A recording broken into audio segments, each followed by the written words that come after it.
ನಮಸ್ಕಾರ ಸ್ನೇಹಿತರೆ, ನಿಮ್ಮೆಲ್ಲರಿಗೂ ಉತ್ತರ ಕರ್ನಾಟಕ ಫುಡ್ ಚಾನಲ್ಗೆ ಸ್ವಾಗತ.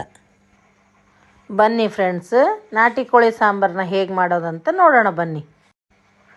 ಜವಾರಿ ಕೋಳಿನ ಹೇಗೆ ಕಟ್ ಮಾಡೋದಂತ ನೋಡೋಣ ಬನ್ನಿ ಫ್ರೆಂಡ್ಸ್. ನಮ್ಮ ಉತ್ತರ ಕರ್ನಾಟಕ ಶೈಲಿ ಒಳಗೆ ನಾವು ಮನೆಯಲ್ಲಿ ಜವಾರಿ ಕೋಳಿ ಯಾವ ರೀತಿ ಕಟ್ ಮಾಡಿ ಯಾವ ರೀತಿ ಸಾಂಬಾರು ಮಾಡ್ತೀವಂತ ನೋಡೋಣ ಬನ್ನಿ.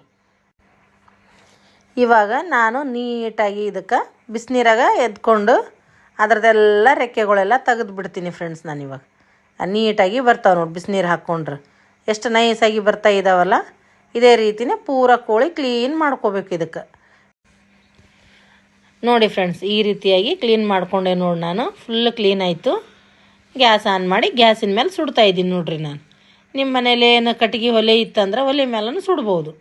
ಸ್ವಲ್ಪ ಬ್ರೌನ್ ಕಲರ್ ಆಗೋ ತನಕ ಸುಟ್ರೆ ತುಂಬ ಟೇಸ್ಟಿಯಾಗಿ ಆಗ್ತದೆ ರೀ ಜವಾರಿ ಕೋಳಿ ಸಾಂಬಾರು.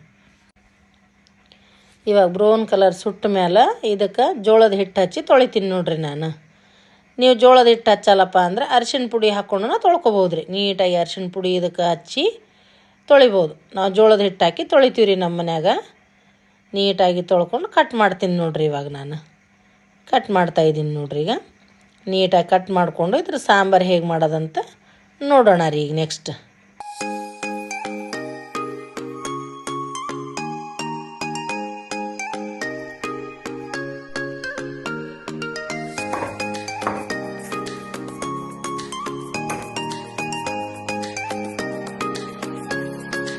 ಆಯ್ತು ನೋಡ್ರಿ. ಇವಾಗ ಕಟ್ ಮಾಡೋದು ಆಯ್ತು ರೀ. ನಂದು ಒಂದು 3-4 ಮೊಟ್ಟೆ ಬಂದಾವೆ ನೋಡ್ರಿ. ಇದಕ್ಕೆ ಇದು ಮೊಟ್ಟೆ ಇಡೋ ಕೋಳಿ ರೀ. ಇದು ಹುಂಜದ ಅಷ್ಟೊಂದು ಟೇಸ್ಟಿ ಆಗಲ್ರಿ ಸಾಂಬಾರು. ಮೊಟ್ಟೆ ಇಡೋ ಕೋಳಿದೆ ತುಂಬ ಟೇಸ್ಟಿಯಾಗಿ ಆಗ್ತದೆ ನೋಡ್ರಿ.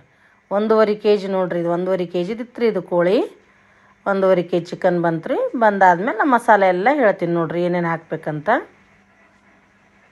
ಒಂದು ನಾಷ್ಟ ಚಮಚ ಮೆಣಸು, ಒಂದು 10-12 ಲವಂಗ, ನಾಷ್ಟ ಚಮಚಲಿಂದ 1-2 ಚಮಚ ಧನಿಯಾ ರೀ, ಒಂದು 5-6 ಏಲಕ್ಕಿ, 1 ಚಮಚದಷ್ಟು ಸಾಜೀರಿಗೆ, 1-2-3 ಚಕ್ಕೆ, ಒಂದು ಕೊಬ್ಬರಿ ತೊಗೊಂಡಿನಿ ನೋಡ್ರಿ. ಒಂದು ಬಟ್ಲು ಕೊಬ್ಬರಿ. ಇದೆಲ್ಲ ಮಿಕ್ಸಿ ಮಾಡ್ಕೊಂಡೆ ನೋಡ್ರಿ ನಾನು ಮಸಾಲ. ಅದು ಒಂದು ಕೊಬ್ಬರಿ ಸುಟ್ಕೊಂಡು ಅದನ್ನು ಮಿಕ್ಸಿಗೆ ಹಾಕ್ಕೋತೀನಿ ರೀ. ನಾನು ಸಣ್ಣಾಗಿ ಪೌಡ್ರ್ ಮಾಡಿಕೊಂಡು ಕಟ್ ಮಾಡ್ಕೊತಿದ್ದೀನಿ ನೋಡ್ರಿ. ಇವಾಗ ಕಟ್ ಮಾಡಿ ಅದನ್ನು ಮಿಕ್ಸಿಗೆ ಹಾಕ್ಕೊಂಡೆ ರೀ. ನಾನು ಒಂದು 3 ಟೊಮಾಟೊ ತೊಗೊಂಡಿನಿ ರೀ. ನಾನು ಮೀಡಿಯಮ್ ಸೈಜ್ ಇರೋವು. 1 ಹಿಡಿ ಪುದೀನ, 1 ಹಿಡಿ ಕೊತ್ತಂಬರಿ ಸೇರಿಸ್ಕೊಂಡಿನಿ ನೋಡ್ರಿ. ಅದೇ ಟೊಮಾಟೊಗೆ 1-2 ಚಮಚದಷ್ಟು ಕಲ್ಲುಪ್ಪು ಹಾಕ್ಕೊಂಡು ಮಿಕ್ಸಿಗೆ ಹಾಕ್ಕೊಂಡೆ ನೋಡ್ರಿ. ನುಣ್ಣಗಾಗಿ ರುಬ್ಕೊಂಡು ಬಿಟ್ಟಿನಿ ರೀ ಇದು ಪೇಸ್ಟ್. ಇವಾಗ ನೋಡ್ರಿ ಒಂದು ಪಾತ್ರೆ ಇಟ್ಟು ಎಣ್ಣೆ ಹಾಕ್ಕೊಂಡು ಅದು ರುಬ್ಬಿದ ಮಸಾಲೆ ಎಲ್ಲ ಹಾಕಿನಿ ನೋಡ್ರಿ. ಅದಕ್ಕೆ ಟೊಮಾಟೊ ಕೊತ್ತಂಬರಿ ಪುದೀನ ಮಿಕ್ಸಿಗೆ ಹಾಕಿದ್ನಲ್ರಿ, ಅದು ಹಾಕ್ಕೊಂಡು ಮಸಾಲ ರುಬ್ಕೊಂಡಿದ್ನಲ್ರಿ ಗರಂ ಮಸಾಲ ಅದು ಹಾಕ್ಕೊಂಡು 1 ಚಮಚ ಶುಂಠಿ ಬೆಳ್ಳುಳ್ಳಿ ಪೇಸ್ಟ್ ಹಾಕ್ಕೊಂಡೆ, 1 ಚಮಚ ಅರಿಶಿಣ ಪೌಡ್ರು, ನಮಗೆ ಖಾರಕ್ಕೆ ತಕ್ಕಷ್ಟು ನಾ ಖಾರ ಹಾಕ್ಕೊಂಡಿನಿ ನೋಡ್ರಿ. 3-4 ಚಮಚ ಹಾಕ್ಕೊಂಡಿನಿ ರೀ ಖಾರದ ಪುಡಿ. ನಿಮಗೆ ಎಷ್ಟು ಬೇಕು ಅಷ್ಟೇ ಹಾಕ್ಕೊಂಡು ಸ್ವಲ್ಪ ಫ್ರೈ ಮಾಡ್ಕೋಬೇಕ್ರಿ. ಅದು ಸ್ವಲ್ಪ ಎಣ್ಣೆ ಬಿಡೋ ತನಕ ಫ್ರೈ ಮಾಡಿಕೊಂಡು ಚಿಕನ್ ಹಾಕಿ ಸ್ವಲ್ಪ ಮಿಕ್ಸ್ ಮಾಡ್ಬೇಕ್ರಿ. ಅದೇ ಚಿಕನ್ ನಾವು ಕಟ್ ಮಾಡಿ ಇಟ್ಕೊಂಡಿರೋ ಚಿಕನ್ ಹಾಕಿ ಮಿಕ್ಸ್ ಮಾಡೀನಿ ನೋಡ್ರಿ. ಮಿಕ್ಸ್ ಮಾಡಿ ಇದಕ್ಕೆ 1-2 ನಿಮಿಷ ಮುಚ್ಚಿಡ್ತೀನಿ ರೀ. ಇಷ್ಟೇ ಮುಚ್ಚಳದಿಂದ ಮುಚ್ಚಿ ಕುದಿಸ್ತೀನಿ. ಆಯ್ತು ನೋಡ್ರಿ. ಸಪ್ರೇಟ್ ಆಗಕತ್ತದ ನೋಡ್ರಿ ಎಣ್ಣೆ ಎಲ್ಲ.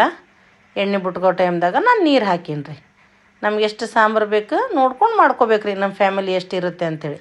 ನಮ್ಮ ಫ್ಯಾಮಿಲಿಗೆ ಎಷ್ಟು ಬೇಕು ರೀ ಸಾಂಬಾರು, ಅಷ್ಟು ಸಾಂಬಾರನ್ನ ಮಾಡ್ಕೊಂಡಿನಿ ನೋಡ್ರಿ. ನಾವು ಜೋಳದ ರೊಟ್ಟಿ, ಖಡಕ್ ಜೋಳದ ರೊಟ್ಟಿ ಇರ್ತಾವಲ್ಲ ರೀ, ಜೋಳದ ರೊಟ್ಟಿ ಮುರಿದು ಹಾಕ್ಕೊಂಡು ತಿಂದ್ರೆ ಸೂಪರಾಗಿ ಇರ್ತದೆ ರೀ. ಖಡಕ್ ರೊಟ್ಟಿ ಜೊತೆ ಈ ರೀತಿ ಸಾಂಬಾರು ಇರ್ಬೇಕು ರೀ. ರೈಸಿಗೂ ನಡೀತದೆ ರೀ, ಸಜ್ಜಿ ರೊಟ್ಟಿ ಇದ್ರೂ ನಡೀತದೆ, ಚಪಾತಿಗೂ ನಡೆಯುತ್ತೆ ರೀ. ಆದ್ರೆ ನೋಡ್ರಿ ಇವಾಗ ನಾವು ಖಡಕ್ ರೊಟ್ಟಿ ಆದ್ರೆ ನಡೀತದೆ, ಬಿಸಿ ರೊಟ್ಟಿ ಆದ್ರೂ ನಡೀತದೆ ರೀ. ಅದ್ರ ಜೊತೆಯಲ್ಲಿ ನನಗೆ ರೈಸ್ ಜೊತೆಯಲ್ಲಿ ಬಡ್ಸಾಕತ್ತೀನಿ ನೋಡ್ರಿ. ಇವಾಗ ರೈಸ್ ಜೊತೆಯಲ್ಲಿ ಹಾಕ್ಕೊಂಡು ತಿಂದ್ರೆ ಸೂಪರ್ ರೀ ನಾಟಿ ಕೋಳಿ ಸಾಂಬಾರು. ತುಂಬ ಸೂಪರಾಗಿರ್ತದೆ ರೀ ಕಾಂಬಿನೇಷನು. ಜೋಳದ ರೊಟ್ಟಿನೂ ಇಟ್ಟಿನಿ ನೋಡ್ರಿ.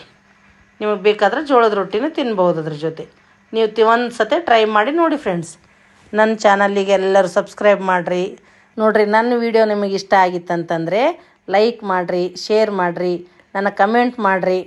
ನನ್ನ ವಿಡಿಯೋ ನೋಡ್ಕೊಂಡು ನನಗೆ ಎಲ್ಲರೂ ಸಪೋರ್ಟ್ ಮಾಡಿರಿ ಫ್ರೆಂಡ್ಸ್. ಈ ರೀತಿಯಾಗಿ ಟೇಸ್ಟಿ ಸಾಂಬಾರು ಮಾಡ್ಕೊಂಡು ನಿಮ್ಮ ಫ್ಯಾಮಿಲಿದವ್ರ ಜೊತೆ ಶೇರ್ ಮಾಡ್ಕೊಂಡು ತಿನ್ನಿರಿ ಫ್ರೆಂಡ್ಸ್. ತುಂಬ ಸಖತ್ತಾಗಿರ್ತದೆ ನೋಡಿರಿ.